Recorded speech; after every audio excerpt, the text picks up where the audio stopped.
thank you very much on the AV equipment. By the way, that was a little, it had me nervous that we weren't going to get to play those videos, so excellent work, and thank you so much for having us today.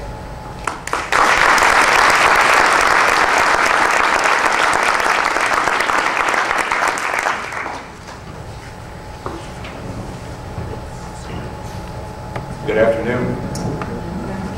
I'm a late ad because of the gentleman that broke his leg. So I'm standing in to introduce a good friend of mine. My name is Jay Wilbur. I'm the president of Goodwill's Greenworks in Detroit, Michigan. We are a recycling arm for DTE Energy. About 4 years ago, I had the opportunity to attend a sustainability conference in Detroit, sponsored by General Motors. And one of the folks that was attending that day was a man that was on our board of trustees by the name of John Bradburn, who is the man in charge of the recycling activities, environmental issues for General Motors. And that day, he said, I want you to pay close attention to a young woman who's here today. He said she's got a great message. She wants to talk about what her vision is to change Detroit, to change the way we think about recycling and composting and zero waste. So I had the opportunity to sit down that day and listen to Pashon Murray when she talked about her vision for Detroit and why she and a partner of hers created Detroit Dirt. And what that is just the beginning of an amazing story, that particular day, of what's happened to her since then. And what's happened to her vision beyond just Detroit, that vision has gone all over the world. She just recently returned from a trip from India, where they have great opportunity, as you can imagine, to focus on what they're going to do with all the waste that gets generated there. But Pashon is and you can read on the inside of the brochure her background, but there's some key things that I wanted to mention to you. She is a Massachusetts Institute of Technology Media Lab Fellow. She has received recognition from Modern Farmer magazine, Martha Stewart American Made. She's one of 10 women to watch by the United Nations Foundation Global Accelerators inaugural Women's Entrepreneurial Day. That's a long one. She's one of Food and Wine's most innovative women and Newsweek's 10 women in business to bet on. And I can assure you, based on my relationship and friendship with Pashon Murray, you can bet on it. So please join me in welcoming Pashon Murray.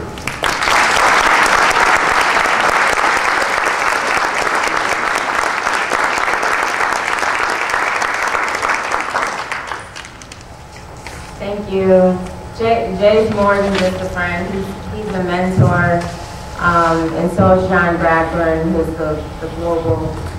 Do you want me to use the other one? Is this fine? Just tell me what to do. I'm like a robot. I can become a robot. No, but I'm excited to be here. This is my hometown. I'm always excited to come back to Grand Rapids. I learned a lot in this community, and Grand Rapids has a lot to do with who I am, my character, and even though I'm standing on the campus of my rival, we had many battles back in the day of basketball. I played for Grand Rapids Christian, and Catholic Central and West Catholic were my rival teams. But anyways, I'm excited to be here. Thank you to the West Michigan Business Sustainable Forum and all of you who came out to hear me speak about the journey, and I see some familiar faces, and I got to talk to a few people, and this is over because I see a couple of familiar faces. But anyways, first I'm going to hit you with some facts about food waste, and then we'll go into Detroit Dirt, the journey, and then the future of waste to energy.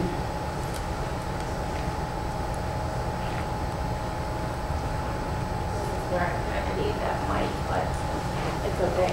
Can you hear me even though I'm not on the mic? No. Thank you. She's like, no. The feedback is important. Okay, waste epidemic crisis. Like I have some secret weapons in California in the governor's office, and I kind of depend on them in Massachusetts, because California and Massachusetts are like leading the way when it comes to food waste. Massachusetts banned all of the food waste from going to landfills. California is almost there.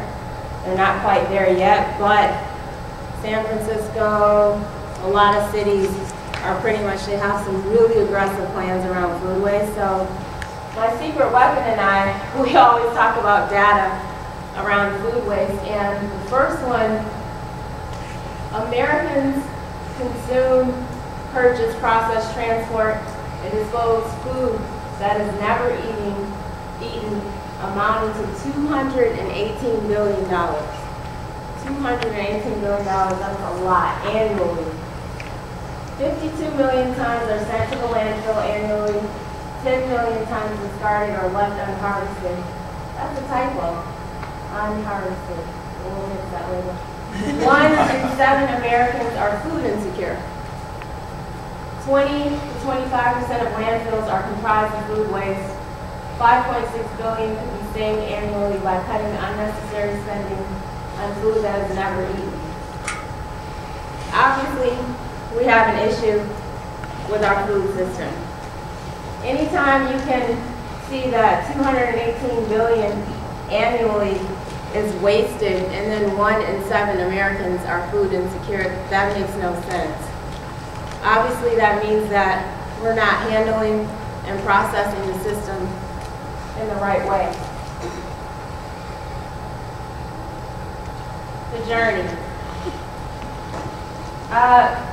I told you I was from Grand Rapids earlier, and what happened, I'm going to take you back and then move you forward. What happened when I came back from Texas, like early 2000, I want to say around 2003, my friends, John and Jennifer, their dad, John Doherty, was running Associated Builders Contractors. And he invited me to a few of the ABC meetings. And they were talking about how they were going to integrate sustainability into Grand Rapids. And for me, that was fascinating because, well, 1, I didn't plan on moving back home, but 2, when I did decide to move back, I thought about the business that my dad owned, because he had contracts with the city and the county for waste removal, snow plowing, and industrial mowing and things like that. But as I was attending those meetings at Aquinas and everywhere that they had meetings with USGBC and others, it inspired me, because I grew up, you know, going to the landfills with my dad as a little kid, seeing him plow snow, do a lot of things in the community that influenced me at that time. I had no idea I'd be doing what I'm doing today. But when my journey started in 2003, 2004, and John and then Josh Fine and I grew up, and his dad, Marlon Fine, from Fine Zalestra, a lot of those guys had a lot of impact on me personally. And so as I was attending those meetings, it occurred to me that when these engineers and, you know, designers and construction management, all these different folks were coming together to talk about this new economy and how Grand Rapids is going to benefit from, you know, green building. At the time, I thought about, man, this is kind of interesting, because all this waste that's going to the landfill is the same waste that I saw as a kid, and we're still doing the same things, like we're still burying waste. Because I remember being in that truck with my dad and going up that hill, and all that stuff was being piled up. Well, speed to the future, I'm sitting at the Green Building Council meetings, and I'm listening to designers and builders, everybody coming together to build this sustainable structure, and they were talking about the future of Grand Rapids. It occurred to me that recycling was going to be a huge, huge shift, or help to shift the economy. It was going to be something that would be a part of our culture. So when they started talking about the future and what they were going to do, in my mind, I love Grand Rapids and I wanted to be here, but my heart was with Detroit. Because as my parents and I, as we traveled as a young child, and they took me to Detroit, a lot of people had a lot of negative things to say, even when I was a child, about Detroit. You know, rundown buildings, dilapidated, the blight, so on and so forth. It just went on and on. But that's not how I ever saw Detroit. I mean, I looked at Detroit the same way I did. I was excited about going there just like I did for Chicago or New York or other cities that I went to. So as I began to think about what my position would be, I wanted to start my own company because I'd watched my father, been privy to these meetings, and I thought about what can I do on my own. So I'm going to take you back a little bit. When my dad and my mom would drive down to Mississippi, and I was a kid on the farm, my grandfather still had a few cows and horses, and that was the most amazing thing to me, being a kid from Grand Rapids, going to Mississippi, experiencing the farmland.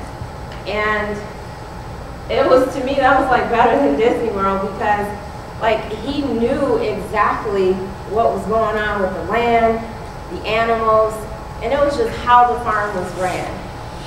So if we speed up from those experiences as a kid going to that farm, then we look at the Grand Rapids experience of 2003-2004, being educated on sustainability. By that time, I'd started this company, but I was more focused in on trucking. So I took all of my life experiences and I said, you know what? This is something kind of unique. This is spiritual for me. Because in my background, I had all these different experiences.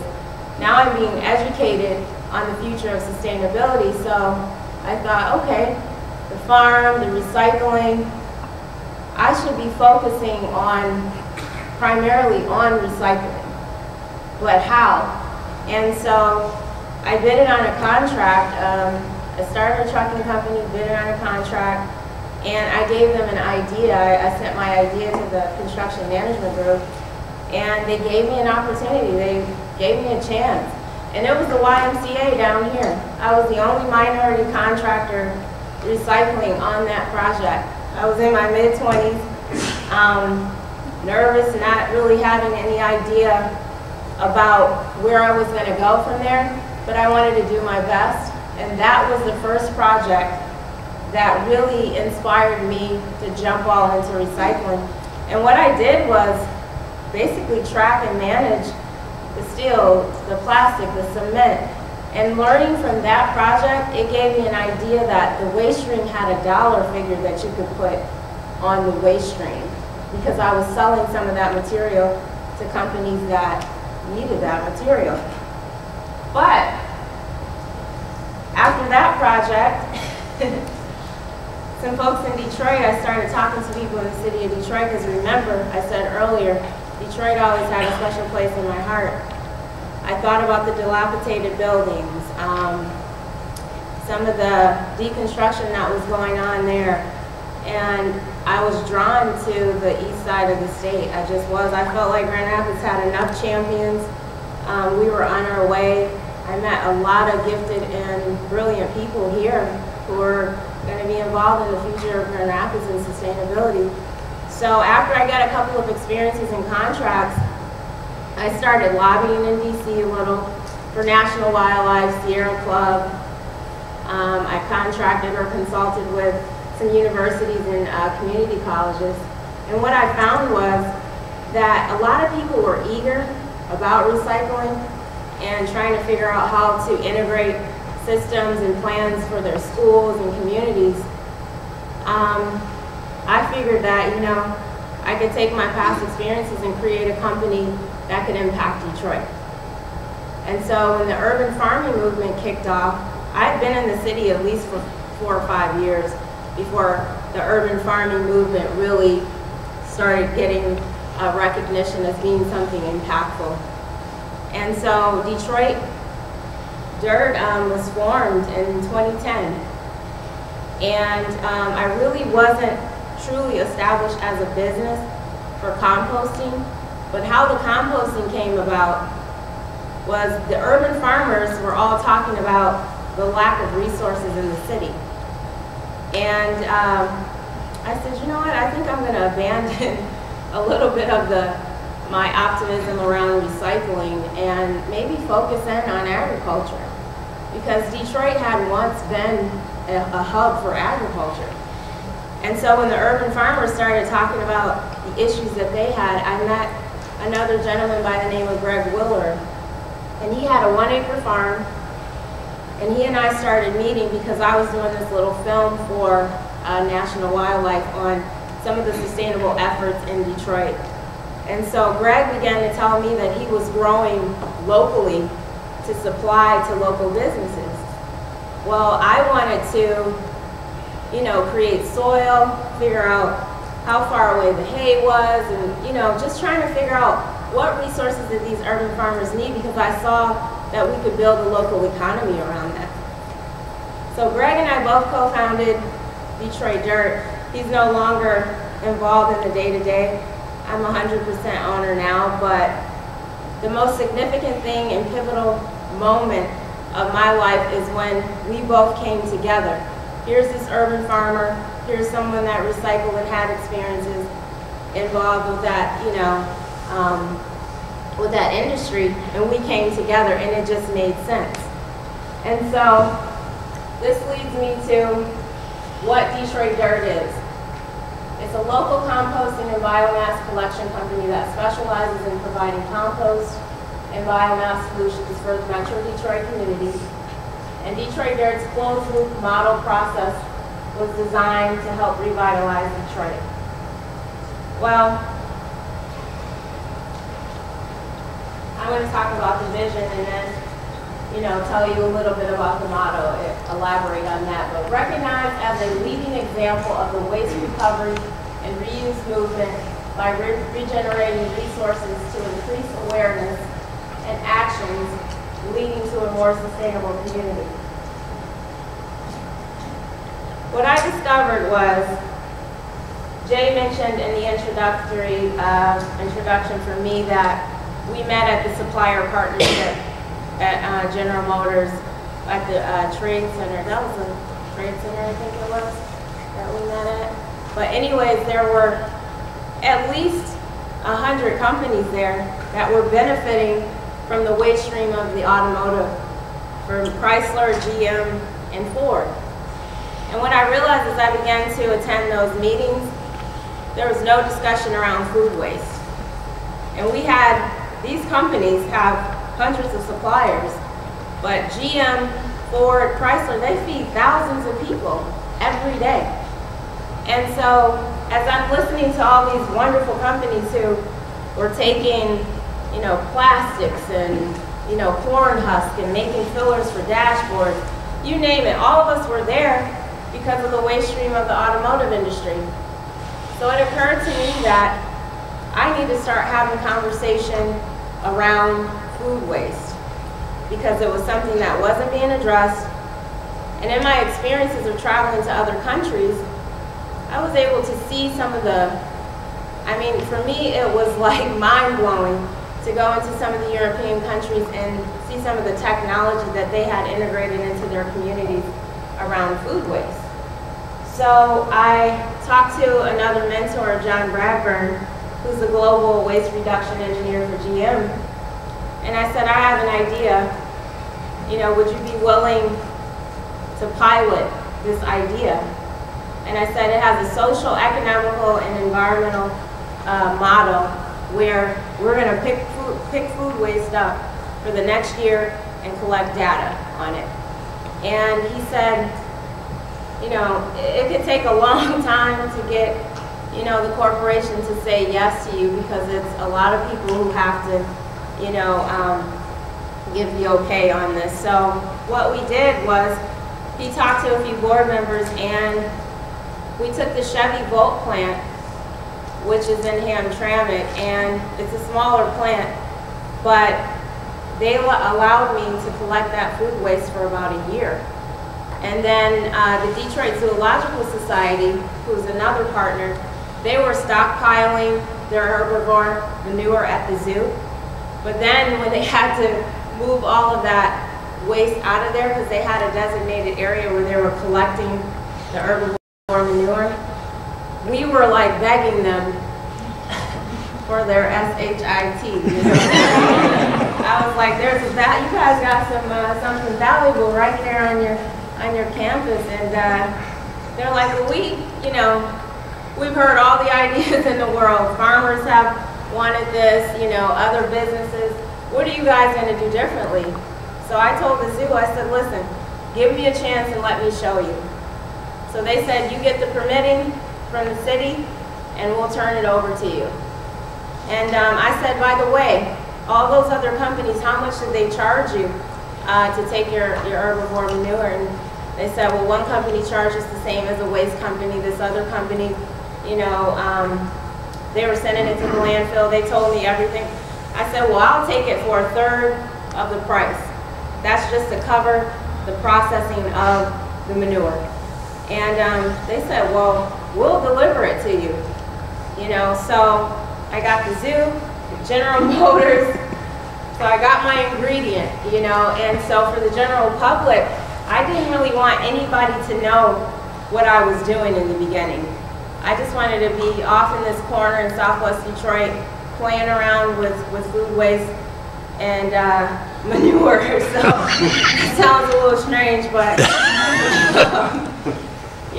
but the most significant thing about this is it was so spiritual because people, once they could see what I was doing, especially General Motors in the zoo, they're like, "We gotta tell people about this." And so what I did was I gave it away. I gave the compost away after that first year because we processed it, learned, tested it, tried to figure out who would need it in the community outside of the farmers. And the first time one of the newspapers wrote about what we were doing, because I finally felt comfortable with the model and everything, I got hundreds of calls from people. Now, I'm on this 2.5 acre plot, and I'll just explain to you. We pick up from Blue Cross, General Motors, 3 times a week. We take that food waste, bring it to that 2.5 acres. The zoo brings in 50 to 20 yards of material weekly. And I'm looking at the land and how this material is building and collecting, and I'm like busting at the seams. And I got all these people who want to participate. So I kind of kept everybody at bay, continued to test the materials, and the first partnership, true partnership with GM and the zoo, I said there's one thing we have to do, and that's create a garden with this. Now once we create the garden, I'll work with whomever in the community. It doesn't matter, I'll work with, the woman who just has the green thumb and loves to plant flowers, to the urban farmer, the nursery, whoever. And so General Motors and I created this closed loop, official closed loop model, where I pick up the waste from them at their docking areas. After it's processed with the zoo, that's one of their rooftop gardens. Some of their head chefs at Andiamo, Joe Muir, their top restaurants, grow vegetables on their rooftop garden. Once that became complete, for me it was like, it was the blessing and the vision that I had saw.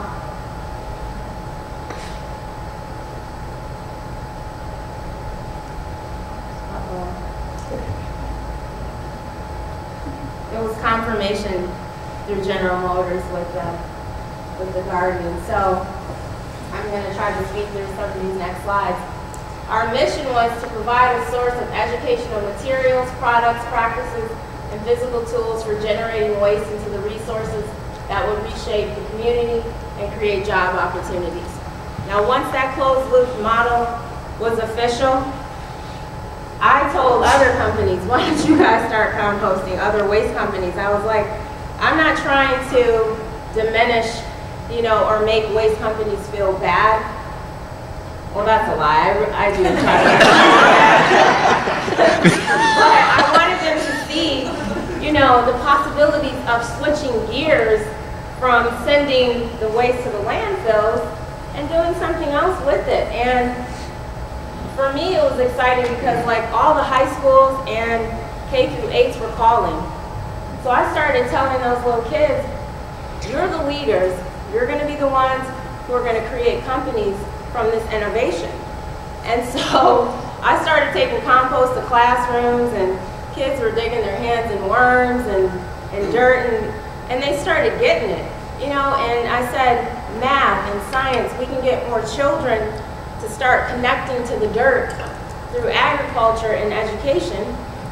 And then mentors like Jay, who, you know, Greenworks is an awesome company. You know, they're taking, you know, people who once served time in prisons and helping them to recycle their lives, and they're training them at Goodwill Greenworks. Those are the type of people that I would like to work with in this agricultural movement. And that's what happened, really. A movement began just off of food waste with the automotive industry. And then for me, reshaping the community, it really came down to getting people to understand the process. Like composting is a universal language. When I'm in India or wherever I am, everybody can understand what composting is. When you start talking about anaerobic digestion and in-vessel units and energy consumption, some of that goes over a lot of people's head. Not because they're not intelligent. Some of them just don't care, don't want to know about that. But when you tell someone that they have the power to impact their own communities by gardening or helping the local school with their garden, it becomes a different mission. And to me, the movement was born in 2013. That's when it happened. And I actually had an opportunity to do an ad with Ford. And they just called me up one day because I'm still composting myself too when I'm not traveling. And so I'm driving down the street and they called, Team Detroit called me and they said, Pashon, we want you to do a commercial. I'm like, a commercial? I'm not an actress. Why do you want me to do a commercial? And they said, you know, there's this jerk in this Cadillac commercial. We don't like his message. You know, we don't like his message. He's arrogant. You know, he's talking about what Americans have done, and he's not celebrating all people. And they're like, we hope this doesn't make your friends at GM mad.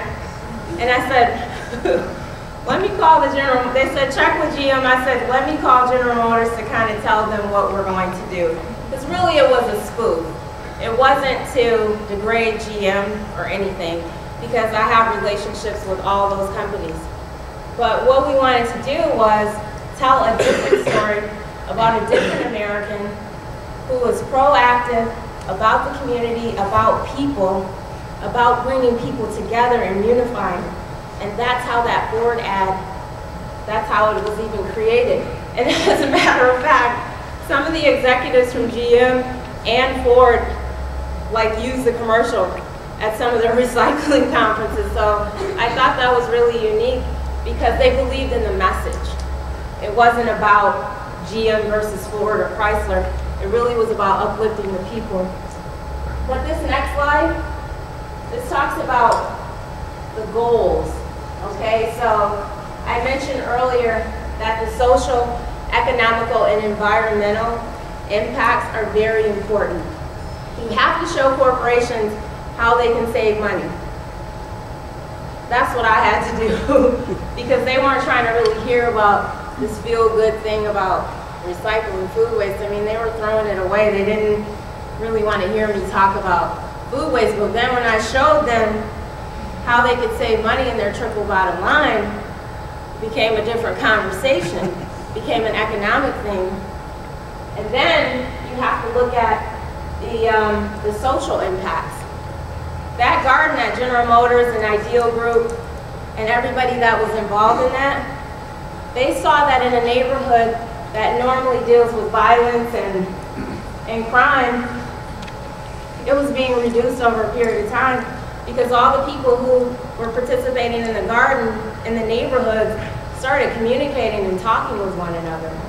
You know, so it really wasn't just about the garden, but it was the beautiful impact that the garden had and the influence on the community. So the environment, I can talk about the impact on the environment all day long and why you don't want to bury food waste because of gas emissions. And there's so many other things that we could do in the process before even putting it in my hands. I mean, even if we just look at the wasted food that can go to homeless shelters or people that need it. But an automatic audit started happening with Blue Cross and GM as well. They started seeing in their own personal lives that when they went to the grocery store, it was like, Pashon, you're really making us think about how we spend our own money, you know. But when you're ordering 100 chickens every week and 50 are left over, it's like a light bulb should go off at that point, you know what I mean? Because you're like, you're doing the same redundant things that you don't need to do. You know, you got all this lettuce and buns and chickens and everything else. Your budget should become a priority. You know, even before you get to people like me, that should be a priority about how you budget. But the other impacts that we have here are, you know, advocating for community garden concepts, reducing the environmental footprint. Macomb County is adjacent to Detroit, and right now they're looking for a home for their leaves and grass and yard waste. And they're trucking it maybe 15, 20 miles from the designated areas of where it's collected.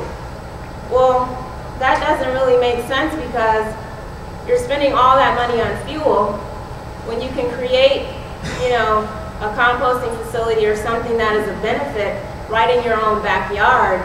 You begin to change your own carbon footprint. So if you're growing locally, you know, eliminating the transporting, empowering the people in the community, it becomes a totally different concept.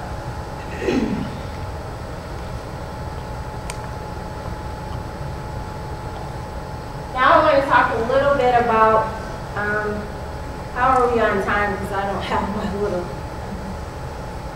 You're good. I'm good? No, that wasn't what I wanted time. 10 minutes, okay. You can tell Tom's on my team because he's like, just keep talking. Doesn't matter about time. But the end vessel, I've been visiting different designers around the country who build end vessel units. And the cool thing about these babies are they can expedite the process of composting. So the end vessel to me is like the next step, or like when I was in India and it's just disastrous and chaotic there when it comes to waste. These are the type of units that could be deployed or integrated all over a community. Because what happens is you have the food waste and let's say your footprint is only 2 or 3 acres. Well, the more you use a machine like this, it can expedite the process. You have like a 40% reduction with the actual materials that you put in there. But for somebody like me that sells compost, it works wonders because you can take the material that you want staged all over a site and reduce that. This will help with the process. And I think technology like this, we'll see more and more of this in different communities because it's a solution on reducing waste and the footprint of a city. I just think it's, and then also like it says build to scale.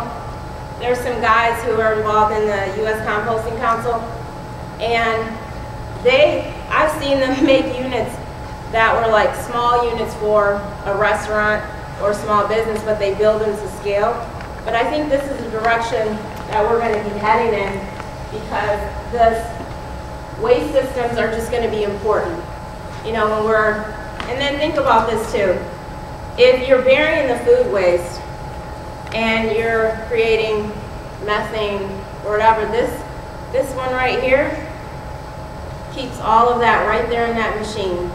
It doesn't do the same thing as the AV systems, but at least it's not burying the food waste and it's helping you to create more material faster.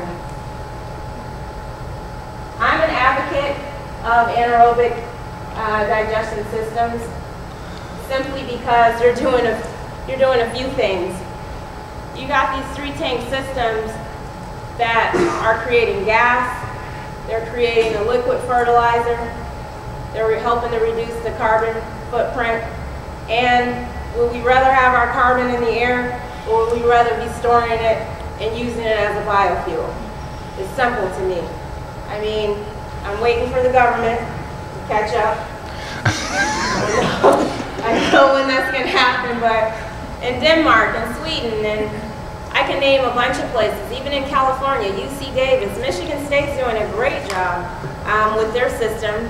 You know, it's like, hello Detroit, hello LA, let's get these systems integrated, you know, because when you want the same truck to be using a biofuel and collecting, reducing the footprint, and eliminating gas emissions, it's just a no-brainer for me.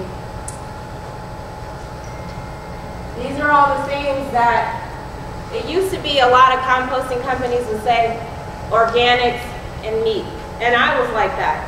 I just recently was told that I'm going to be able to open up a couple more facilities in Detroit. I'm talking within the last week because the city council and some of the mayor's executive staff, they were like, we were just waiting on you to come to us and talk to us because we don't have any opposition with what you're doing. We just want to know the education component, how you're going to get the awareness out, and so on and so forth. So for me, it's like we can start eliminating all of the food waste and not sorting and separating. But I was talking to you earlier about the storage, the digestion, the products that can come through it, the processing. This is a chart that talks about greenhouse gas emissions. Agriculture is 6.2%, the waste is 2.6%. This shouldn't even be on this chart for me. That's food waste. The transportation, I gave you an example earlier about Macomb and other counties needing a facility because they're sending it to the landfills or shipping it way out 15, 20 miles to someone else. Transportation can be reduced.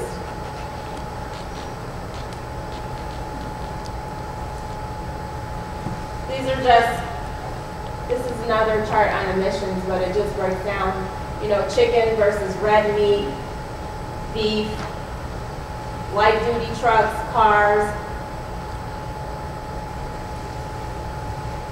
Now, within the global food crisis, there's enough food for everyone on the planet, but 795 million people still go to bed hungry every night. 30 to 50% of all food produced never gets eaten. You guys aren't reacting to that. This is silent. Everybody should be going, oh no, So, with 30 to 50% of all food produced never gets eaten. All right, in 2050, the world will have to feed an estimated 9 billion people in a warmer world with lower yields. Well, I think something as simple as food waste could at least reduce a percentage of those issues. And if we personally think about what we can do differently, we can make an impact. Now, the sustainable food system, there's stuff in here about new diets, smart farming, taking integration, integrating it with farming. I'm working on an app with MIT. I told them they owe me because I'm giving them an idea, and they're the geniuses, right? They're one of the best technology schools in the world. But we're creating this app because I want farmers to be able to have the means that they need A lot of them are poor in a lot of countries. Why would they get their soil tested? That's like cutting their head off. You gotta help these people, help educate them, help them understand why we need to be doing this. That app will help with growing the food, understanding the soil, so on and so forth. Especially in a place like India, where in a small city you have 2 million people, 2 or 3 of these systems could change everything within a small city in India or China. This is pending legislation going on around the country. A lot of state reps and senators are talking right now about what they want to do, and they're creating bills for legislature. Some of it hasn't passed yet, but it's going to, because now we're starting to see the huge impact in our country as a whole, not just cities. And that's what my job is as an ambassador, is to connect some of this fragmented activity. Because if California, Massachusetts, and certain states are doing a good job, we all have to join that movement, because that's what we have to do. But the EPA, the USDA, a lot of different, refed.com or .org is a good site, but a lot of the information that's out there, people are starting to create a lot of data and a lot of awareness about why we should be doing it and how we're going to come together. These are just ways that we can all change our own carbon footprint. Think about your budgeting, your electricity, your own lifestyle. I say this is a zero waste culture. That's what I preach. That's what I go out on the road and I'm an ambassador for, is zero waste. This is just a little bit about what we did in the beginning in the community as far as the collection, the site. That's one of my mentors, John Bradburn. This is a garden that has about 500 to 600 garden beds. Those crates were reused. They used those crates to ship parts to a Korean supplier. They're now distributing those to people in the community for garden beds. Those are just some awards. The ad agency likes to put me on a little bit of pedestal or whatever, but I am very grateful for everything that has happened, because it means that people are listening, and it says that we're all starting to come together. I always tell people we're all connected to the dirt. The same dirt grows your food. You walk on it. It's on your front lawn. You plant flowers in it. We're all connected to the dirt. I'm back at home in Grand Rapids. I've gone full circle. This is the community that helped me learn about the future. And now I'm out teaching other people about the purpose of Full Circle. Last year, the UN, I was so elated when they slated that 2015 was the International Year of Soils. All of the people around the country who are working on different initiatives are starting to get recognized, and we're starting to come together and help one another, uplifting each other. That's a big deal. The soil is the root of the soul. That's like my, mantra. The soil is the root of the soul. And the reason why I say that is, I just said it a few minutes ago, but we're all connected to the soil. If compost is a solution, if we can reduce gas emissions, we can take something as precious as food waste and make byproducts from it. Why aren't we doing it? And I welcome other companies to get involved with this, because I think that, it's the way of the future. I mean, there's no way around it. We're going to have to, at some point, come on board with this mission and this movement. How did I do on time? Actually, a quick housekeeping. So we're going to take some time from the 2 breaks to get us back on schedule. So when you wrap up, we'll have about 10 minutes for questions. 10 minutes. Right now? When you're ready. When you're ready? Okay. So, As long as it's in the next 5 minutes. that's fine. No problem. I was trying to hurry up through the last one. I just want to leave everyone with, you know, first of all, I'm grateful to be here. But second, think about what you can do and what your role can be in this mission, because it is a movement. It should be a part of our culture. And think about your children and their children's children. I mean, really, this is about the next generation. I've sacrificed a lot in my own personal life to even get to this point. It took a long time, but now, you know, when I'm in a room with celebrities or whomever, and they're like, what can we do, Pashon? What can we do? And I'm so excited about an opportunity that's coming up.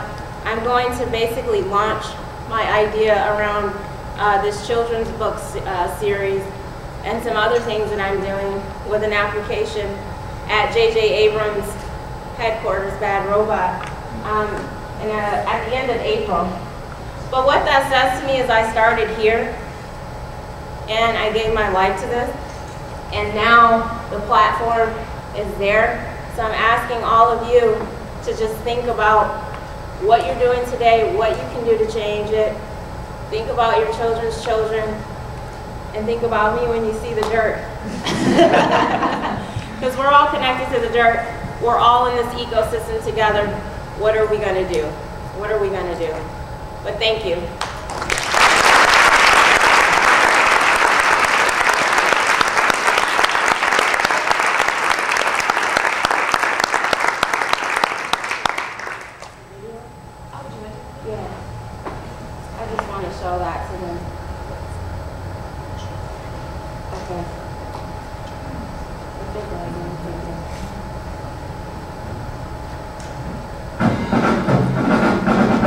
I love the city. I always have. There's the bad, the good, and the ugly. I love Detroit. My name is Pashon Murray. I'm the owner of Detroit Dirt, a local composting company located in Detroit, Michigan. I especially wanted residents and corporations to become a part of a movement that was really going to push zero waste, landfill free. We're collecting from about 30 different locations. We pick up 2 to 3 times a week from a cafeteria, restaurant, coffee shop, whomever. We pick those containers up, get the food waste, switch them out for empty containers, take those containers to the 2.5-acre site that we have, and the zoo drops off the herbivore manure once a week, and we just mix that food waste into that herbivore manure, and it takes anywhere from 10.5 months to a year. And then the compost is finished and distributed back into the community. Being in a city like Detroit, in order for us to recover some of the vacant land and become that agricultural hub that we once were, we wanted to be able to supply compost to residents and local farmers. We like to think of ourselves as creating flat goals. So my motivation here, especially with Detroit Dirt, is to get everybody from residents to corporations to look at the waste stream. I hope in America people will begin to take Detroit Dirt and replicate it in their own community. And I hope it becomes a solution, you know, for any community, because that's what it is in Detroit. So I know Detroit is recovering, and it's a solution here. I know it could be in a third world country or any city in America. I always say we're all connected to the soil at the end of the day. I mean, we're all connected to the dirt.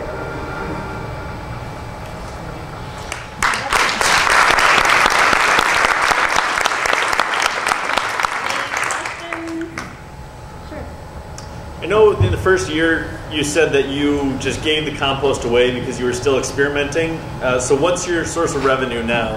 I don't know if I mean, who do you sell the compost to, and is it economically? To anyone. We started doing wholesale the second and third year, and really I was just getting it back to Blue Cross and to GM so they could use it, because they're landscapers, are major landscaper contractors around the city. So I was selling it back to them. But now what we're doing is experimenting with bags. I'm doing some ad stuff with Shinola at the watch company at the end of this week on, and just working with others. I just don't want to put it in just any plastic bag. I'd rather it be a recycled bag and distribute it. But we want to sell bags of compost now, or cartons or whatever we're going to figure out that we can do. So it was a wholesale thing, and now we're moving into bagging. And now that I have a lot more land in different places throughout the city, we're going to play around with some different ideas too. First of all, thank you so much for your presentation. It was really inspiring. Thank you. The question I have for you is, have you heard of an organization called Dairy You? Yeah. Okay. Yeah. Have you thought about the more liquid-based application for larger scale agriculture, seed crop, stuff like that? Yes, the zoo is going to start constructing an anaerobic digestion system.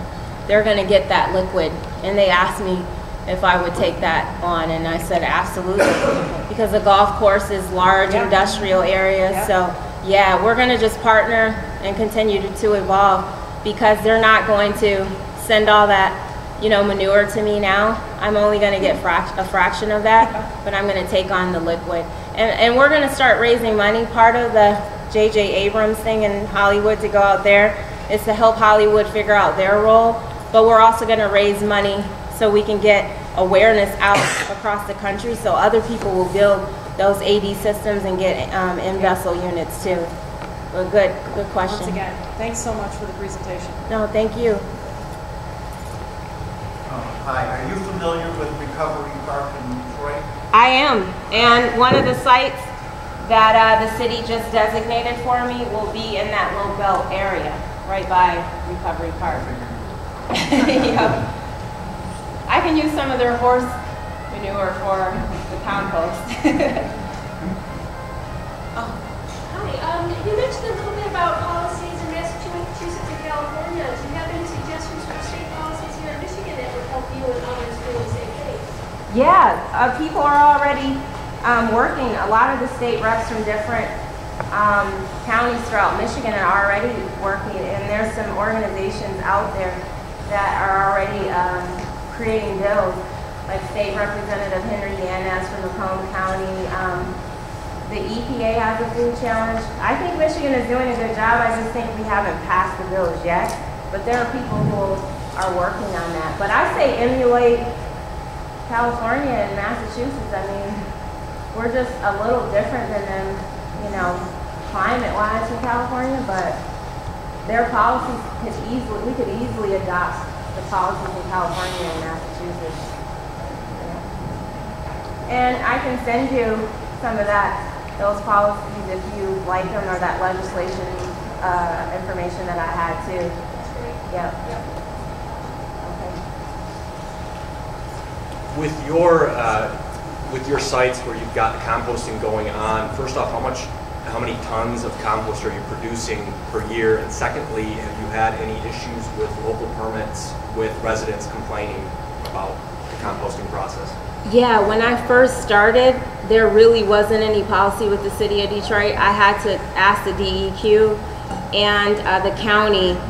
You know, they all came out to the site, and I had to talk with them about it, because composting wasn't being regulated, you know, and there was some bad experiences with composting, with eroding and just terrible stuff. People were worried about the money on the front end.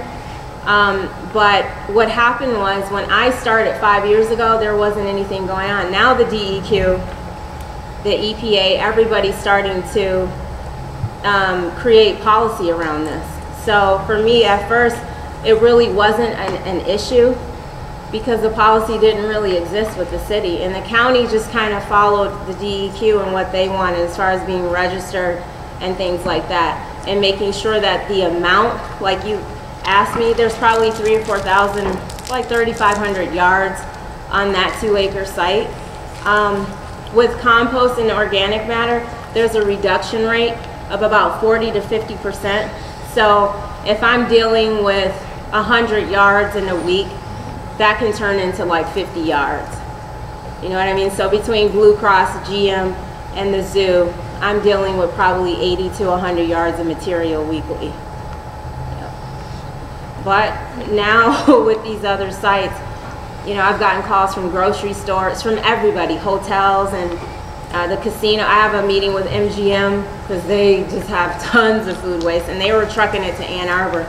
So I'm hoping to get those numbers to quadruple. Did you have any issues with odors associated with the decomposition process? I didn't. I think the old school farm away had to do it that way because I didn't have all the equipment that I needed. But I think that the temperature, if you manage it properly, you can eliminate odor.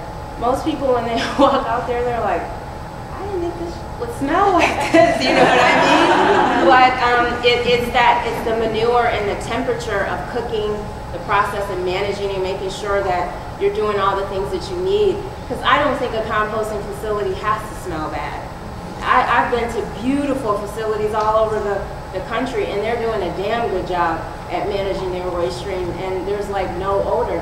Maybe when it first comes in and when the food's kind of rotting and processing in the beginning, but I don't have any odor issues. And the city was shocked about that too when they came on the site. But I think your ingredients are important. The browns can suppress too, the hay, the leaves, yeah. Two-part question. Are you, with the food waste, are you dealing with pre-consumer or post-consumer primarily? And the second part of that question is, do you have any issues with contamination, plastics and metals? I'm dealing with both on a smaller scale because I only have so much land. Well, now I just got the other land recently, but they're doing a good job at sorting. So very rarely will I see some kitchen gloves and plastics and stuff in there. But most of these companies are very conscious of what they're doing, and they try, like the coffee grounds, a couple of the breweries, they don't really cross-contaminate. So I haven't had any issues because I pushed organic in the beginning. I'm sure once we raise the funds to get the technology that we want, that's the whole point. Like, I want all of it so we can sort and separate, but I'm not experiencing any contamination. And I get it tested, and everything's been okay. You had two questions? You covered both. Okay, all right. One more. Do you have any need to add carbon like the sawdust you're seeing right now? Well, yeah, I think, yeah, I'd be open. You have a source. Do you need it? Yeah, the sawdust is that I talked to Herman Miller a few years ago about their sawdust, but it's a good thing. It's like bedding from the zoo. The sawdust is just like the hay and the chips that they shed that's in the material that I already get, so yeah. Oh, no, you have to maintain a C-N ratio. You do have to have carbon and nitrogen. Add sawdust to that. Sawdust is a great ingredient. I don't have a customer base right now that's getting that material to me because I'm already meeting my CNN ratio. Because when I get it tested, for me, it's been over a course of 3 years, and I played around with that ratio.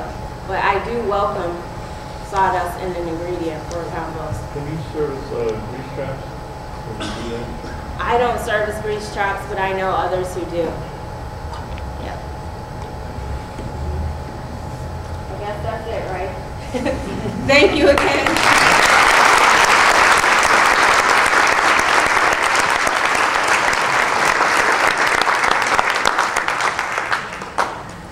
Because I did not introduce myself earlier, I'm not really supposed to be doing